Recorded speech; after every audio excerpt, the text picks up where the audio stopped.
I'm a bad motherfucker.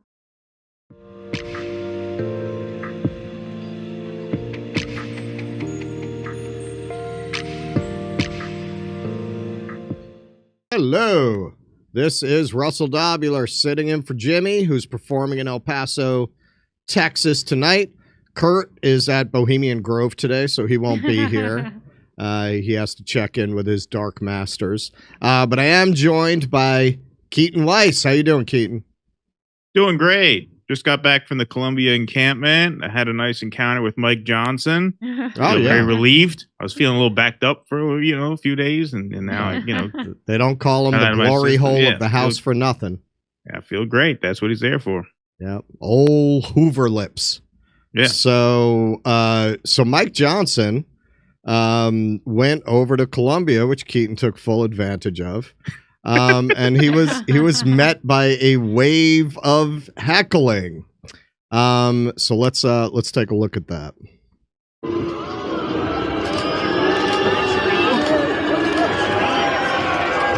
Mike, you suck! Mike, you suck! Mike, you suck! Mike, you suck! Mike, you suck! Mike, you suck! Mike, you suck! Mike, you suck! Mike, you suck! I'm not sure who the aggressors are, but I will tell you that any of that is inappropriate. It's lawlessness. It's chaos. That is not who we are. We believe in the rule of law. That is one of the foundational principles of America, and it must be maintained. Stop wasting your parents' money, Congressman Lawler says. I think that's right.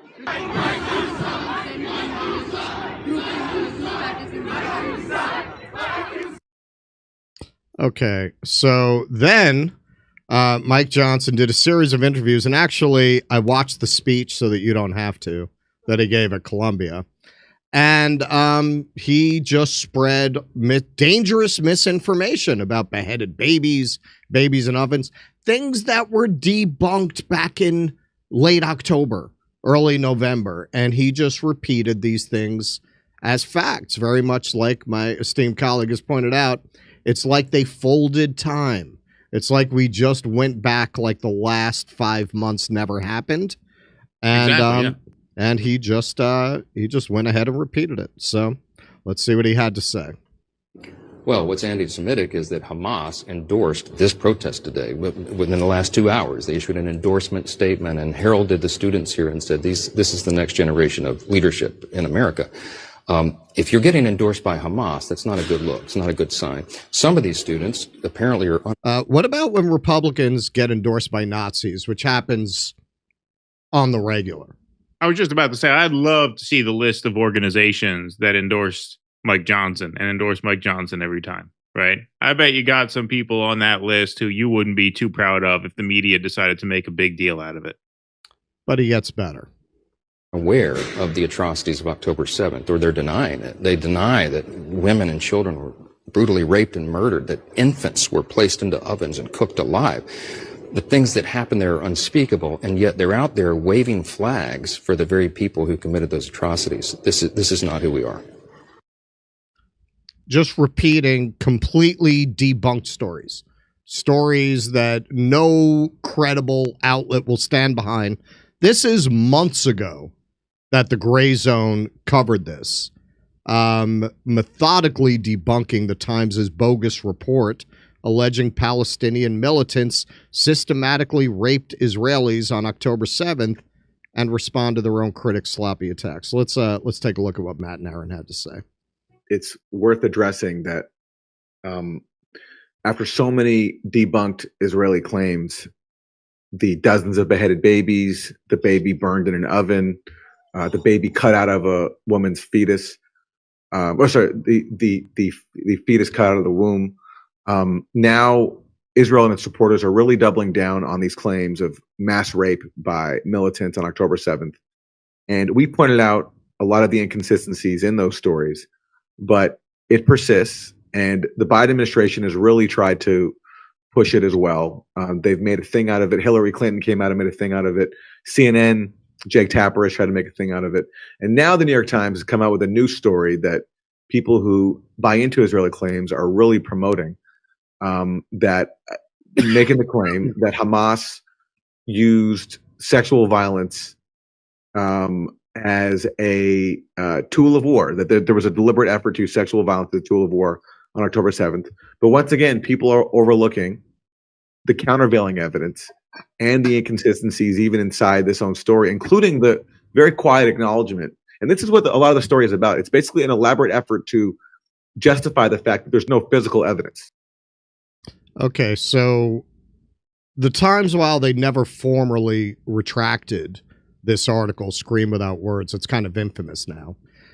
It's been thoroughly debunked, most famously by The Intercept. They did an article called Between the Hammer and the Anvil, if you're curious, that really broke down how flawed the reporting was, how they hired people with no meaningful experience or relevant qualifications to be investigating something like this. A lot of these claims come from a group called Zaka that has absolutely no forensic training and has a history of false stories. This is well known that the New York Times canceled a podcast episode based on this article because the story blew up in their face. But here is Mike Johnson, months after this has been debunked, continuing to make these claims. Keaton, you have anything? Well, all they can do is try and make you angrier and angrier and angrier about October 7th. That's what all of this is, right? Now, yes, as it turns out, so much of what they say turns out to be false. I would say if every claim you made about October 7th were 100% true, it does not and would not, never, ever justify the collective bombardment of a population that mostly had nothing to do with it. Right. I mean, it is all just this way to emotionally manipulate people into feeling angry about October 7th so that they'll be less angry about the Israeli response. Yes, a lot of it's untrue. To me, whether it's true or not, yes, it matters, obviously, for the historical record, right? We have to actually, be able to keep track of these things, and that's what history is, and so you have to sort these things out. But in terms of, just like the real time goings on of the war, what's happening now is a genocide against a population, 99.9% of which had nothing to do with anything that happened or didn't happen on October 7th. We're not denying, because we have to say this on YouTube. Don't worry, I have Jimmy's back while he's in El Paso. We're not denying that a violent event took place and that people were victimized and that people were hurt and people were killed. That's true. So we're not denying that, YouTube. So chill out. But that does not justify genocide in response, because genocide by definition leaves way too many innocent victims, to the point where all they're doing now is trying to gin up. They're just trying to get you in a rage so that you feel like, well, they deserve it. They had it coming. Who had it coming? The 33,000 people who almost none of them had anything to do with what happened on October 7th? Well, what you're seeing now is Israel really throwing everything they've got at this. 2 weeks ago, what were we talking about? Well, after the WCK kitchen airstrikes, they've lost the propaganda war. That's it. Morning Joe is calling for sanctions. It's over. And now they cut a deal with the Biden administration to go into Rafah. That's what some reporting would indicate. And the order came down that they have got to do a full court press now to muddy the waters so that anyone who objects to genocide is cast as an anti-Semite, or maybe there's an anti-Semite. You know what they're at least trying to get back to? It's complicated. As Elon Pape said, the greatest propaganda feat that Israel ever accomplished was convincing people this situation is complicated. They're at least trying to get people back to throwing up their hands, right? Oh, I don't know. Maybe it's anti-Semitic. Maybe it's not. If they can get the American public back to that, they win. They win. That's what this is all about. So Representative Ilhan Omar responded to Mike Johnson's visit. And it is not surprising that he would go out to Columbia University and stir up really more anger and hate and endanger the lives of young people who are at the encampment at Columbia University. Okay, so Mike Johnson responded to this on the Brian Kilmeade show. So you stirred things up in her mind. It's absurd. It's absolutely absurd for her to say that. It's incredible that us going there to meet with and speak out on behalf of Jewish students' safety could be seen as divisive in any way. This is exactly the problem. It's actually an issue that ought to be uniting every elected official, but some of these folks are afraid to speak out, and others, like my colleague Omar, are saying exactly the wrong thing. Look, if these universities would be held accountable and protect their students on campus, we wouldn't need to be there. We wouldn't need to speak out. And the House has taken action to do everything that's within our power, and we're going to do more. But we need everybody who has a platform, every elected official, to be on the right side of this. And sadly, some of them are doing exactly the wrong thing. Well, some Democrats. Okay, so I just want to point something out here. Now, I really don't like Ilhan Omar's phrasing there. I am not a fan of safetyism. I am not a fan of trying to shut down speech, which Mike Johnson has a right to speak. He has a right to say things that are factually incorrect, and we have a right to correct the record. It's unfortunate that there's a clear double standard. Mike Johnson spreads dangerous misinformation as he is doing there. He's certainly not going to be yanked from tech platforms the way people who might spread other kinds of disinformation, like nothing happened on October 7th, which, as my colleague pointed out, is not what we believe. They'd be shut down right away. But this kind of misinformation is acceptable. That having been said, I don't think safetyism is ever an argument. I don't think arguing that someone's speech is endangering people so they shouldn't be able to speak or they shouldn't be able to go places, that's never an argument. But what has really been brought to light in all of this is the conservatives sound just like Democrats now. What did Mike Johnson say in response? He's there to protect the students' safety. Everybody's in the safety cult when it's convenient for them. Before, they were so opposed to that. They were so in favor of free speech. Oh, look at these crybaby lefties. Now they sound exactly like them, right? These protests have to be shut down for student safety, in spite of the fact that there is no record of Jews being physically assaulted in these protests. It's a complete fiction. Keaton? Also, what happened to him while he was there? Was he assaulted? Was he threatened? No, they chanted, Mike Johnson, you suck. It's chaos. Right? He called it chaos. They're just describing what they saw him do to me behind one of the hedges there. That's all that meant. They weren't even trying to insult him. They were just saying what they saw. Okay, but yes, that's all that happened. That's a Mike breaking Johnson, story you here. didn't threaten him. They didn't assault him. Like, was it danger? Did he feel in danger there? Let's ask him that. Hey, did you feel like your safety was in danger there? You had students who rightfully didn't like you shouting you down while you were speaking. Anybody throw anything at you? Anybody shove you? Anybody accidentally poke you in the eye with a flag, as we're going to do a story on later? Yes. Right? Nothing at all. What was the big deal? Right?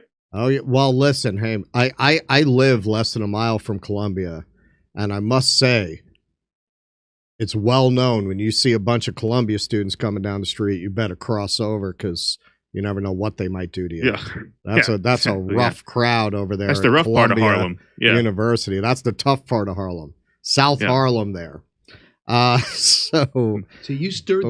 All right. So just to show you what bullshit this is, and God bless this kid for speaking out. This is from Khaleesi, not the one that ruined season 8 of Game of Thrones. This is another one. A Jewish student taking part in the encampment of Columbia University says he feels 100% safe. So let's take a look. I'm a Jewish student at Columbia. When we talk about anti-Semitism on campus, that's taking the spotlight away from Gaza, away from Palestine, and the Palestinian students on campus, and putting it back onto me. I am perfectly safe here, and this has all been a distraction because they don't want us talking about the non-stop massacre of Gaza, of Palestinian civilians being taken out by the IDF. I grew up being taught that Israel was an important part of my Jewish identity, and part of being a Jew was supporting Israel. I was raised Zionist, and then I met a Palestinian for the first time and heard their perspective, and was able to realize that I was on the wrong side of this, that I'd been taught the wrong side of this. To me, calling in the police was an act of desperation. They know where the students stand. They saw the students come together to support their suspended and arrested friends. We see that other universities are following in our footsteps, and we welcome them. We just want to make sure that they do it in solidarity with Gaza and with Palestine, and that the focus is not on us. But we hope that this can be an important step in the liberation of Palestine and an end to the occupation and an end to the genocide. Where are the flying tacklers? Where are the pro-Palestinian people taking this kid down for what he's saying? He's in so much danger there. Keaton? Yeah, no, we played that video on our show. It's a great video. It's very important that people share videos like that. I thought that was a very strong one, but that's by no means the only one of that type. And it's important that people get the word out, because look, we already won this information war. The only reason we have to do this all over again is because we don't have these sort of media apparatus that can just on a dime turn from 2 weeks ago, where the Morning Joe panelists were saying we have to sanction Israel, to now all of a sudden full bore Yo Israel. What the fuck? What's the name of the high? Am Yisrael. Am Yisrael High. Yeah. So whatever the fuck it is. As you can see, I did not go to as much Hebrew school as you did. But whatever. The point is, we've already done this before. Like, it's not fair that we have to do it again. I believe that would probably mean, like, long live Israel. That's my guess, because Chai means life. Obviously, Yisrael is Israel. The Am, I don't know, but that would be my guess. Makes sense. But yeah, look, we've already fought this battle. We've already won this battle in terms of the public mind. And so it's really quite unfair and unfortunate that we have to do this all over again. But if we have to, we will. Like, the alternative is just giving up, and we can't do that. And so when you see a video like that, you have to share it, because we've already won this information war once. We can win it again. Right. We just can't let them outlast. We cannot let up. Exactly. Right. That's how I felt preparing the segments today. Like, it's our duty. It's our duty. We have got to counter this, because they are doing a full court press right now to, at the very least, muddy the waters. They are desperately trying to throw the ick onto protesters, particularly onto student protesters, which, as you pointed out, it's an easy target because people tend not to like them, particularly students at a university like Columbia, right? Perceived as upper class, as elite. So they're going to try to play that card. Johnson did play that card in the clip we had. Stop wasting your parents' money, right? He's trying to he's trying to invoke that whole thing. And it's sad, because these kids are actually doing something good, and that's the treatment they get. And as we're going to see in the crackdowns on them, hey man, just like the Vietnam generation, welcome to America, kids. Now you know what country you live in. Question is, what are you prepared to do? What are you going to do about it? You're going to fold, or you're going to double down? So far, they're doubling down. Good for them. So this is, there were some reactions. Juanita Broderick, interestingly, well-deserved boos for Speaker Johnson at Columbia University. She's kind of been absorbed into the right-wing ecosystem, because the left sure as hell isn't going to platform her. But remember, when Bill Clinton allegedly raped her, she was working for him, right? She was a Democrat. So I'm curious. She wasn't officially working for him. She owned a nursing home, I believe, at the time. But she wanted to get involved with. Well, she was trying to promote his campaign. Yeah. Tim Young, Speaker Mike Johnson said that the Columbia University president is a very weak, inept leader and should resign, which is funny because most Republicans think Speaker Johnson is a very weak, inept leader and should resign. And there's Khaleesi again. He is Israel first. The students are America first, and honestly, I think that's a pretty good framing. Yeah. Anything else, Keaton?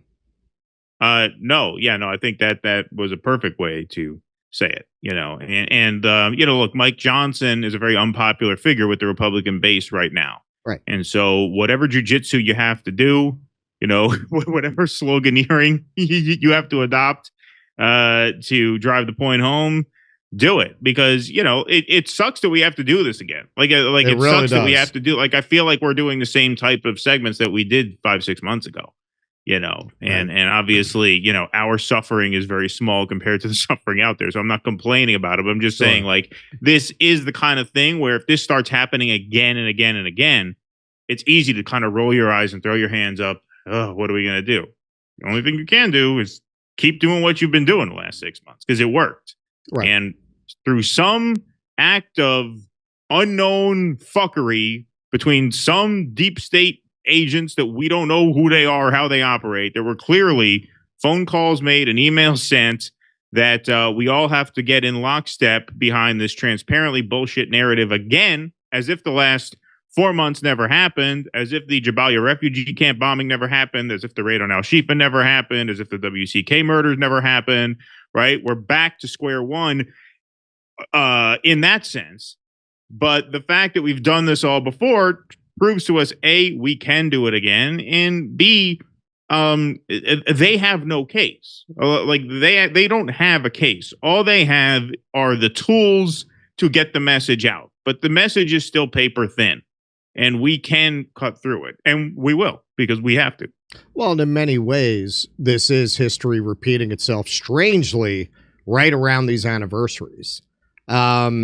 This week is the anniversary of when Columbia University was occupied by students in the Vietnam era. They were protesting both Vietnam and a gym that was being built in Harlem, where the residents of Harlem had to go through a back door in a basement to use it. So they were occupying for both. And same thing, they called the police in, arrested 700 people. And this week, we're about to hit the anniversary of Kent State, in which I believe it was 7 students who were gunned down by the National Guard. And hopefully we're not on the precipice of repeating that event. But when you see some of the footage coming out of Emory and the University of Texas, you have to wonder, which we are going to be covering next. All right, Misha, to you. Oh, we're going to go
soiling the mattresses. Well, let me tell you. Shut it down.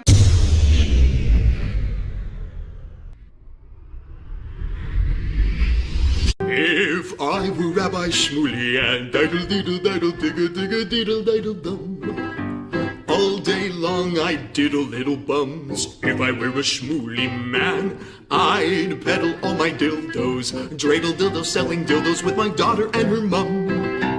If I were a Jewish Shmuley man, I'd be digging with a dildo in my bum. I'd wear a grotesque nose and go grab some goyim right on the nipple with a pinch. A Shabbos lap dance brace for the youngest mensch. On a scale of 1 to 10, how much do you hate shitty coffee? I, for one, really hate shitty coffee, which is why I'm excited to introduce to you a company that's revolting against shitty coffee, and it's called the 1775 Coffee Company.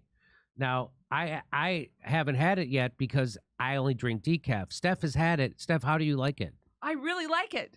I've been, you know what? I have a French press, and so I've been using my French press and totally enjoying it. It's delicious. It's smooth. It's smooth. So 1775, the world awake. In 1775, the world awakened to a new era. And now it's 1775 Coffee Company is bringing you a coffee that embodies that revolutionary spirit. Crafted with passion and precision, our beans are ethically and exclusively sourced from the finest coffee beans farms of Bolivia. Didn't know that. 1775 Coffee Company's farm-to-cup journey ensures the highest quality of authenticity and sustainability from start to finish.